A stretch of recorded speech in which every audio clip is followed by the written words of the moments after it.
네, 이번에는 더불어민주당의 박주민 의원을 스튜디오로 모셨습니다. 8년 전이었습니다. 2016년 박근혜 전 대통령 탄핵 당시에 탄핵소추위원을 지내신 분입니다. 어서 오십시오. 네, 안녕하십니까. 8년 만에 또 탄핵소추가 이루어졌습니다. 그러게요. 소감이 어떠십니까? 다시는 좀 있어서는 안 될 그럴 일이잖아요. 그렇죠. 어찌됐든 뭐 헌정 질서를 회복하게 됐지만 이번 탄핵으로 사실 탄핵이라는 것 자체는 참 사실은 반복되면 안 안 거죠. 되는 역사인데 그렇죠. 어찌됐든 탄핵이 이루어졌고 또 결과적으로 지금 당장의 어떤 헌정 질서에 있어서의 가장 큰 위험이 되는 사람의 직무가 정지됐기 때문에 그거는 다행이라고 생각합니다. 예. 요인 모신 게 이제 그 헌재로 넘어갔고 이제 네. 탄핵 심판이 시작이 되는데 이제 탄핵 소추위원이 이제 지명이 되는 거잖아요. 지명이 아니라요. 그냥 법에 당연히 법사위원장은 탄핵소추위원이 된다라고 돼 있습니다. 그러니까 예. 이제 탄핵소추위원이라고 하는 게 이제 형사 사건으로 치면 이제 검사의 역할 네. 그렇게 되는 거죠. 그렇습니다. 예. 근데 그때 그 법사위원장이 권성동 때 의원이었던 걸로 제가 네, 기억을 맞습니다. 하는데 예. 여러 의원이 탄핵소추위원단을 꾸리지 않았었나요? 맞습니다. 사실은 그건 법으로 그렇게 하도록 되어 있거나 또는 법에 보장되어 있는 건 아닌데요. 두 가지 요구가 좀 맞물리면서 그게 구성이 되었습니다. 첫 번째는 권성동 의원이 당시에 이제 탄핵에 찬성은 했지만 본인이 적극적인 역할을 헌재에서 하는 것 자체가 부담스러운 부분이 있었고요. 네네네. 동시에 이제 탄핵은 오히려 야당들에 의해서 주도가 됐기 때문에 또 야당 입장에서는 좀 참여를 해야 된다는 명분과 또 필요가 있었던 거죠. 그래서 이 두 가지 요구가 맞물리면서 네. 탄핵소추위원은 이제 권성동 의원이지만 그 권성동 의원의 대리인격으로 야당에서 각 당에서 이제 한 명 정도씩 참여해서 4명 정도 규모의 탄핵소추위원단이 구성되게 되었습니다. 이번에는 어떻게 될 것 같습니까? 현재는 지금 논의 중에 있고요. 예. 당연히 이제 정청래 법사위원장이 탄핵소추위원이 되지만 예. 아무래도 정청래 위원장이 이제 법조인 출신은 아니기 때문에 예. 도와줄 수 있는 사람들 혹은 각 분야 약간 필요한 사람들 예를 들어서 뭐 군 쪽 이야기도 많이 나오고 아 그렇죠. 경찰 쪽 이야기도 나오니까 탄핵 사유에 대한 어떤 설명이라는 게 필요하니까 그런 것에 대한 입장을 전달해 줄 수 있는 뭐 행안이나 국방위 예. 소속 위원들 그리고 이번에도 또 야 6당이 공동으로 탄핵소추를 추진해 왔다고 볼 수 있기 때문에 다른 당의 요구가 있을 경우에는 또 다른 당 위원을 좀 포함시키는 형식으로 구성이 될 가능성도 있습니다. 그러면 이번에도 탄핵소추위원단이 구성될 가능성이 높다고 봐야 되겠네요. 그렇게 보는 게 맞을 것 같습니다. 그리고 이제 그 탄핵소추위원단은 의원들로 구성이 되는 거고, 네, 맞습니다. 그거 말고 이제 법률가들, 변호사들이 이제 변호인단도 꾸리지 네, 않았었나요? 맞습니다. 대리인으로 이제 참여하게 되죠. 예, 법률 대리인으로. 그렇죠. 예. 이번에도 이제 마찬가지로 이제 그렇게 가게 될 그래서 거고. 지금 뭐 적정한 변호사들이 있는지 알아보고 있는 상황입니다. 예. 아 그래요? 네. 이미 어떤 물색에 네, 들어간 네, 거고. 네. 그 지금 보도를 보면은 그 탄핵소추안 내용이 그러니까 쪽수는 늘어났지만 내용은 좀 심플해졌다 이렇게 좀 평가를 하던데 의원님 보셨죠? 네, 두 개 다 봤습니다. 초기 거도 봤고 이번 것도 봤고. 어땠어요, 좀? 둘 다 이제 말씀하신 대로 사유는 이번에 있었던 내란 행위로 구성되어 있고요.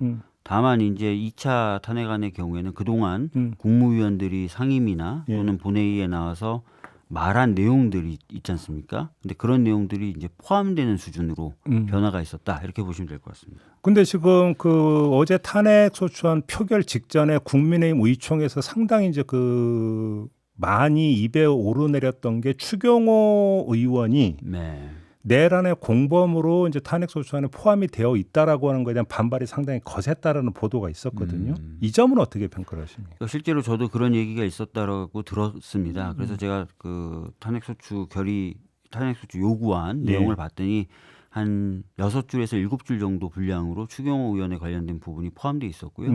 내용은 이런 내용입니다. 그러니까 당사에 모이게 한다든지 해서 의원들의 표결 참여를 사실상 방해한 것 아니냐 이런 내용이었는데 저희들로서는 이제 그런 의심을 가지고 있었고 네. 또 그런 부분 때문에 추경호 의원을 저희들이 고발까지 했기 때문에 예. 그 내용을 탄핵소추 요구안에 안 담을 수는 없었습니다. 뭐 좀 담았고 그 부분도 좀 수사가 될 거고 또 헌재에서도 판단이 이루어질 거라고 봅니다. 예. 근데 만약에 그 이제 근데 헌재의 판단은 추경호 의원에 대한 탄핵 여부의 판단은 아니잖아요. 그렇습니다. 윤석열 대통령에 대한 그렇죠. 판단이죠. 정확히 이제 얘기하면 윤석열 대통령이 그 무렵에 이제 추경호 의원 등을 통해서 국회의 기능 정지 또는 기능을 못하게 하는데도 또 신경을 썼다라는 측면으로 담긴 거죠, 그 내용이. 근데 이거는 좀 물론 이제 가정 상황이지만 그래서 이제 수사로 하는데 네. 수사에서 지금 탄핵소추안에 담겨 있는 추경호 의원 내용이 사실로 판단돼서 기소가 이루어지거나 이렇게 네. 되어 버리면 네. 국회에서 또 후속 절차를 밟아야 되는 과제가 떨어지게 되는 거 아닙니까? 뭐 그런 부분들도 있을 수 있겠죠. 그러니까요. 네, 네.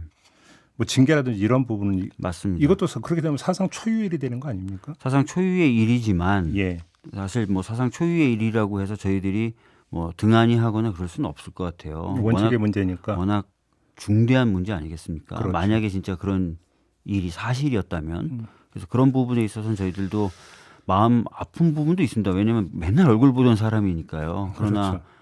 할 건 해야죠. 할 건 해야 된다. 네. 12월 3일 밤으로 좀 돌아가서 네. 한동훈 대표가 사실은 의원 신분이 아니기 때문에 본회의장에 들어올 수는 없잖아요. 맞습니다. 근데 본회의장에 들어갔어요. 근데 네. 그걸 안내한 분이 의원님이시라면서요. 네. 정확히 얘기하면은 이제 한동훈 대표와 네. 소위 말하는 친한계 의원들 몇 명이 또 보좌진들과 같이 우왕좌왕하고 있었어요. 아, 그래요? 예, 어떻게 해야 될지 우왕좌왕한다는 게 모르고서. 어떤 모습이었는데? 그러니까 그 당시 굉장히 급박한 상황이었고 두 가지가 필요한 거 아닙니까? 본인들의 신변 안전을 확보하는 거 하나, 그 다음에 지금 들어오지 않고 있는 의원들 들어오도록 독려하는 거 하나, 두 가지잖아요. 그렇죠. 그러니까 두 가지를 어떻게 하면 좋을지 좀 분주하고 갈피를 못 잡고 갈피를 못 있었습니다. 잡고 하는 모습이었어요. 예, 예. 그래서 저희들도 그 당시에 의석을 150석을 저희 당만으로 못 채우는 상황이었습니다. 138, 136. 그러니까 저희 당으로서도 국민의힘 의원들이 필요했고, 그죠? 또 앞으로도 보면은 경우에 따라서는 여러 가지 역할을 할 수 있는 사람 아닙니까? 그래서 신변의 안전을 좀 도모하고 동시에 안정적인 상태가 돼야 밖에 있는 의원들한테 전해서 들어오라고 편하게 할 수 있잖아요. 그렇죠, 그렇죠. 가장 안전한 장소는 사실 본회의장 아닙니다. 네, 그렇죠, 그렇죠. 그 무렵에 뭐 완벽히 안전한 장소라는 건 있을 수가 없는 상황이었지만 그래도 그래서 일단 안으로 들어가라고 했더니 거기 의원들이나 보좌진이 여기 의원만 들어가는 거라서 안 된다고 또 하는 거예요. 가로막았었어요? 아니 가로막는 게 아니라 안 될 거라고 그분 한 대표 주변에서 한 대표, 오히려 한 대표 제가 들어가라고 주변에서? 하니까 이거 안 되는 거 아니에요? 그래서 제가 입 X 하고 들어가세요. 라고 얘기했죠. 일단은 무조건 들어가라라고 얘기했죠. 아, 그래요? 네. 아, 이건 그렇게는 혹시 좀 일단 이제 탄핵 해제 요구안 결의되고 그 뒤에 혹시 한동훈 대표가 의원님한테 뭐 사적으로 뭐 메시지 주거나 이런 건 없었어요. 일체? 네. 뭐 그때 고마웠다든지 이런 얘기도 없었습니다. 일체 네. 없었고. 알겠습니다. 워낙 이제 그 뒤에 국민의힘이 워낙 이제 부산했기 때문에. 알겠습니다. 의원님 모신 김에 다른 사안도 좀 하나 좀 여쭤봐야 네, 되는데 네. 느닷없이 갑자기 명태균 씨발 의원님 이름이 거명이 되고 네. 있습니다. 12월 12일에 자신 접견을 와달라고 요청을 했다. 네. 근데 안 와서 이른바 황금폰을 검찰에 제출했다. 이건 많이 알려진 사실인데. 네. 근데 왜 의원님을 콕 찍어서 이렇게 연락을 했을까요? 저는 잘 모르겠고요. 제가 이미 이제 입장문을 짧게 냈고 예. 다른 언론 인터뷰에서도 말씀을 드렸지만 일면식도 없던 사이였고 그 전에 뭐 통화 이런 것도 한 번도 없었고. 없었고요. 그다음에 그 당시 상황을 좀 짧게라도 말씀을 드리면 모르는 번호로 전화가 왔어요. 당연히 안 받죠. 그 유명한 번호이긴 했어요. 아무튼. 네. 네, 뭐 유명한 번호지만 전 모르는 번호였고 예. 그리고 좀 뭐 아는 번호도 잘 안 받으니까. 그런데 이제 전화가 와서 안 받았더니 문자가 왔어요. 자기가 명태균이라는 거예요. 전화를 달라는 거예요. 그래서 잠깐 고민하다가 전화를 했더니 통화는 대략 한 1분도 안 한 것 같아요. 다짜고짜 자기가 구속될 거라는 거예요. 이건 이제 구속 전 얘기예요. 네, 한 달 전 얘기니까. 네, 한 달 전이죠. 그러니까 구속 심사가 있기도 전인데 자기가 구속될 거라는 거예요. 네. 그러니까 일단 저는 약간 느낌이 그것도 약간 뭐 이게 다 정해진 것도 아닌데 이런 느낌이 있었고 그다음에 구속될 거니까 12월 12일 날 찾아와 달라고 해서 알겠다라고 하고 끊었고 휴대폰 얘기나 이런 건 전혀 없었습니다. 그래서 이제 그 날짜에 맞춰 접견 신청을 했어요. 제가 무슨 변호사도 아니고 하기 때문에 접견 신청을 해가지고 절차대로 들어갈 수밖에 없습니다. 접견 신청을 했는데 교도소에서 그날 출정 조사, 그러니까 저 명태균 씨가 검찰로 가서 조사를 받아야 되는 일정이 있어서 안 된다라고 불어가 온 거예요. 불어를 한 거예요. 그래서 제가 그러면 되는 날짜가 언제냐 했더니 17일이라는 거예요. 그래서 17일에 접견 신청을 한 상태입니다. 근데 갑자기 제가 약속을 어겼다는 겁니다. 그러니까 제가 무슨 담을 넘어가서 접견을 하거나 할 수도 없잖아요.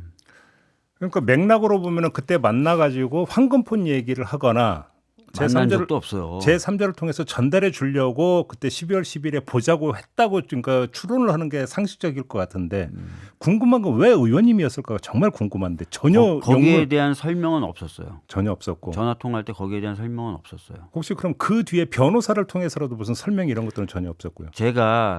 저도 답답한 게 그건데 만약에 뭔가 진짜 그런 의도가 있었으면 그 변호인을 통해서 저한테 접촉을 한다든지 했었으면은 저도 그러니까. 맥락을 이해하고 내용을 이해했을 텐데 그러니까. 일체에 그런 게 없었거든요. 그리고 왜 또 하필이면 12월 12일이에요? 그것도 모르죠 저는. 그러니까 그럼 구속되기 전이니까 날짜를 본인이 그냥 딱 고른 거잖아요. 그렇죠. 12.12 군사 반란회를 염두에 둔 겁니까? 아 왜 저한테 자꾸 저는 아무도 모른다니까. 명태균 씨 인터뷰가 안 되니까.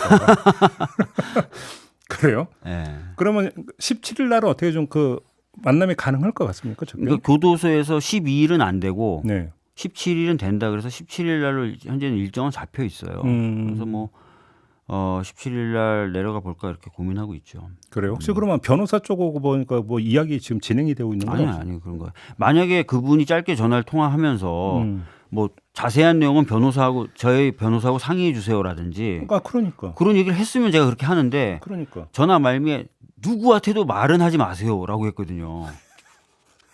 그러면 뭐 그 상황에서 그러면은 아무한테도 얘기하면 안 되는구나라고 생각을 하겠죠. 그래요. 아무튼 검찰이 이제 그 황금포를 제출을 받았잖아요. 내용 여하에 따라서 이것도 또 하나의 평지풍파로 그러니까 연결이 될 수 있다고 보세요. 글쎄요, 뭐 내용을 제가 전혀 모르는 상황에서 말씀드리기는 애매하고요. 뭐 많은 언론인들이 예측하는 대로 뭔가 담겨 있다면 뭐 거기에 따른 파장은 있겠죠. 물론 이제 그 윤석열 대통령 탄핵 심판과 직결되는 부분은 아니지만 어차피 그렇겠죠. 윤석열 대통령과 연관이 되는 부분이니까 여론 지형이나 이런 데 미치는 영향은 지대하다고도 볼 수 있겠죠. 하고 아마 국민의힘의 이제 여러 정치인들이 뭐 논란에 다시 오르겠죠. 그러니까. 네.